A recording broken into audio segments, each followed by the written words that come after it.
Aujourd'hui, on se retrouve pour une nouvelle vidéo. Je vais vous parler d'un des tueurs en série les plus pervers des États-Unis. Vous allez voir que ces perversions ont été vraiment loin pour le coup. C'est vraiment une histoire horrible. Je vais vous parler aujourd'hui du boucher de Plainfield, qui était Edward Gein. Edward Gein, il est né en août 1906 à Lacrosse. C'est aux États-Unis, c'est une petite ville qui se situe au milieu du Wisconsin. C'est une ville perdue, elle compte 700 habitants, 698 pour être précis. Elle est fortement boisée, peuplée essentiellement de fermiers et de chasseurs. Donc sa mère, se nommait Augusta, était une femme terrible et dominatrice. En fait, elle pensait que sa vision du monde était l'unique vérité possible. Elle n'avait aucune difficulté à s'imposer sur son mari, elle prenait le dessus sur lui, c'était un homme faible et alcoolique. Augusta, elle, tentait d'éviter à ses fils le contact avec le monde extérieur. Elle ne pouvait éviter qu'ils aillent à l'école, donc elle attendit et elle décida à l'âge de 13 ans de les retirer, prenant pour excuse le fait qu'elle en avait besoin pour les travaux de la ferme. Donc Ed Gein, lui, il était vraiment... il vouait un culte à sa mère et il resta seul avec l'unique personne dont il avait besoin dans sa vie. Mais elle va mourir le 29 décembre 1945 après une série d'attaques cérébrales pour lesquelles elle restera paralysée. À ce moment-là, il s'en remettait pas, il voulait la ressusciter, il voulait même devenir sa mère.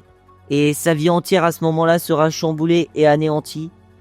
Lors de l'enterrement de sa mère, il pleurait comme un jeune garçon totalement hystérique.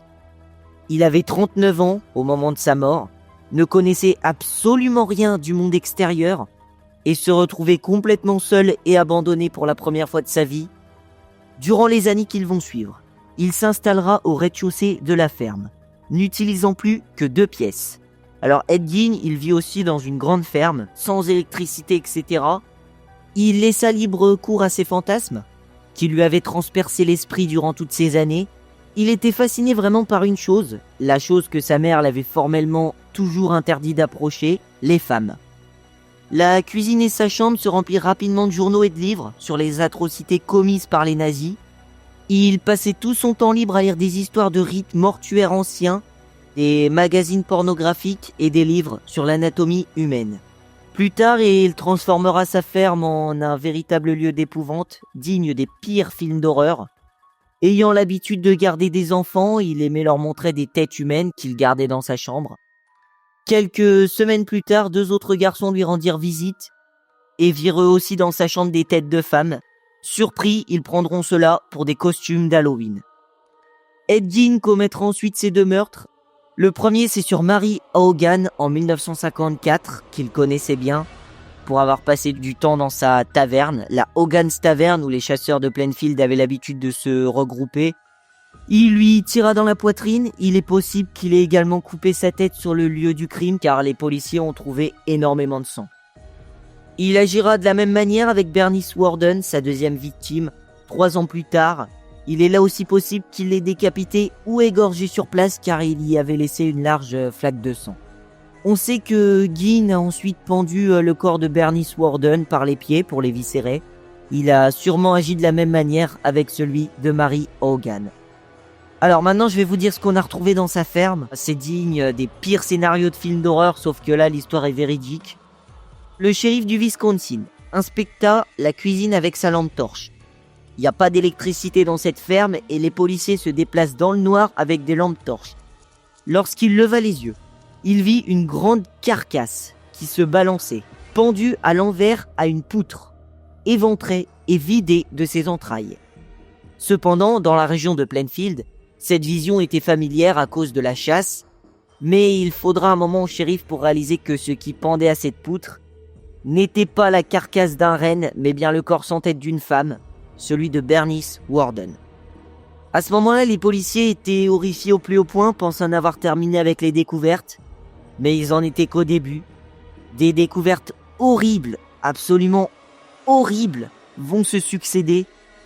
On retrouvera des bols faits avec des crânes humains, des abat-jours et une corbeille à papier en peau humaine, un fauteuil qui lui aussi était en peau humaine. Le lit de Ed Gein était décoré avec des crânes.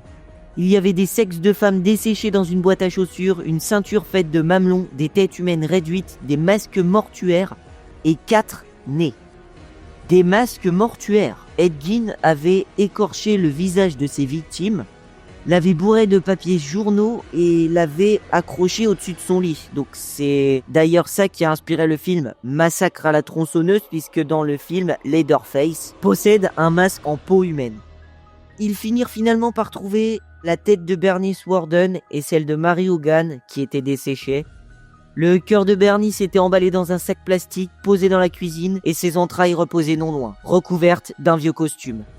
Ils virent alors un autre costume. Il présentait des jambières ainsi que de véritables seins et un sexe féminin. Ed Gein avait coupé les jambes d'une femme et s'était fabriqué un costume avec, un costume fait de seins et de sexe féminin. Les policiers découvrirent également 2 vagins parfaitement conservés qui provenaient de jeunes femmes. Après vérification, ils apprirent qu'aucune n'avait été enterrée à Plainfield. Car oui, Ed Gein avait l'habitude de pratiquer le grave robbing, c'est-à-dire que ce qu'on a retrouvé dans sa ferme provenait de cadavres qu'il avait déterrés dans le cimetière et qu'il avait mutilés. Il avait l'habitude aussi de lire les rubriques nécrologiques pour voir s'il n'y avait pas des gens enterrés qui pouvaient l'intéresser. Et généralement, quand il trouvait une personne qui l'intéressait, qui avait été enterrée dans le cimetière, le soir même, il s'y rendait, il le déterrait, il le mutilait. Alors, grande surprise, les autres pièces de la ferme étaient propres et inoccupées. Ils découvrirent même des chambres tout à fait normales, mais l'une d'entre elles était recouverte de poussière du sol au plafond. Ils comprirent donc qu'Ed Gein avait créé une sorte de temple funéraire en hommage à sa mère. Arrêté le soir même, on le surnommera alors le boucher de Plainfield. Il fut accusé d'avoir assassiné 2 femmes et mutilé plusieurs cadavres qu'il avait déterrés dans le cimetière de la ville. Des journalistes du monde entier vont se bousculer, des journalistes même anglais. Il mourut finalement en 1984, à l'âge de 77 ans d'une insuffisance respiratoire. Et il sera enterré aux côtés de sa mère. Voilà, il rêvait de la rejoindre depuis qu'elle était morte. Sa pierre tombale se fera à plusieurs reprises vandaliser. Sa ferme sera même victime d'un incendie criminel. De nombreuses lettres d'amour y seront retrouvées, ainsi que des bouquets de fleurs que les gens venaient déposer. Sa tombe continuera même d'être fleurie après sa mort. J'ai essayé de vous résumer l'histoire du mieux que je pouvais, dans sa globalité, on va dire. Je vous laisse écouter. Bienvenue chez les fous et les dégénérés si vous abonnez. Pour le coup, c'est vraiment le cas de le dire. C'était Ed Gein, la tragédie de l'impact du fantasme sur l'esprit humain. Ciao tout le monde, c'était Hughes.